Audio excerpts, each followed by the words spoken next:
talk about Card Player Cruises. You're a partner. This is quite an operation, isn't it? It is quite an operation. We just celebrated our 20th year in business last year. We do anywhere from 5 to 8 poker cruises a year. I invite your listeners to go to cardplayercruises.com and see what we have coming up. We just got back from an Alaska cruise. We had about 270 players.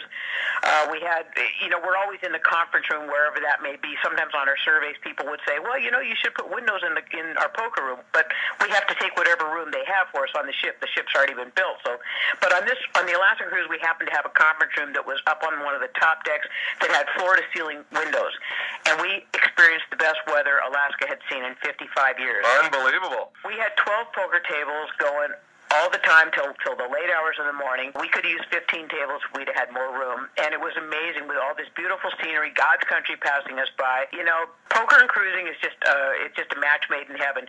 We close the poker room at dinner time so that our players will go have dinner with their family and friends, and then we reopen after dinner. But we go to amazing places. We're going to Australia, New Zealand later this year. We're also going to the Panama Canal. As I mentioned, we just got back from Alaska. We've got back-to-back Western and then Eastern Caribbean cruises in September. Next year, we've got a Heartland Poker Tour event in January. We're also going up the New England coast, round trip from Boston. So, we've done Asia. We've done India and Dubai. There's just not a lot of places we haven't done. I'm a poker junkie. I love to play. Decide I'm going to take in a cruise. What happens from the time I get on the boat? Walk me through it. Well, from the time you get on the boat, you'll come to where the poker room is and pick up a welcome aboard packet that'll have your name tag in it and some goodies and some cheap crap that we give you. And then you'll go find your room and go to your muster station, have your fire drill, which is mandatory on every cruise. Then you'll come to a party that we'll have. Linda Johnson, the First Lady of Poker, also a member of the Women in Poker Hall of Fame and the Real Hall of Fame. She will give the welcome aboard to the customers. Party will be about an hour long. We'll have cocktails and hors d'oeuvres there, and we'll kind of give you the rundown on how the poker room operates.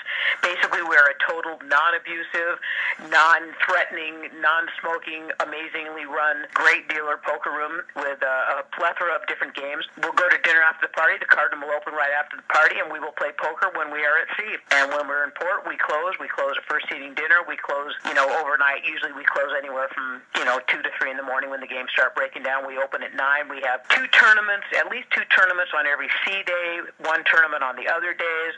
We play mostly 1-3 and 2-5 no limit and 4-8 limit Hold'em and Omaha.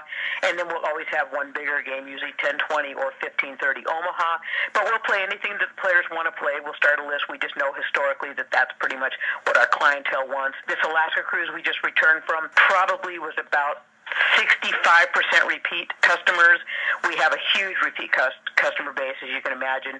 We also have referrals. If you've been on a cruise and you bring someone who's never cruised with us before, we'll pay you a referral fee. You book enough cruises for first-timers, you can earn a free cruise, or you can give the referral fee to them, whatever you want to do. It's a guaranteed fun time, and I am comfortable saying that because I've never had, other than if you're on the floor with seasickness the entire time, I guarantee you'll have a good time. Anything that you need on the cruise, you're welcome to come and see Linda Johnson or me. There's no problem, too big or small, that we will not take care of it for you. First of all, you won't have any problems, but if you do and you don't want to handle it yourself, come see us, and your problem will become our problem. We will fight for you, and we will make it right, whatever it might be, and if it's something that just can't be made right, we'll make sure that there's some sort of compensation made for your problem. Cruising is just an amazing vacation. You get up in the middle of the night, you come back to bed, and they've made your bed. It's like the cabin stewards are stealth. They sneak in. I don't know how.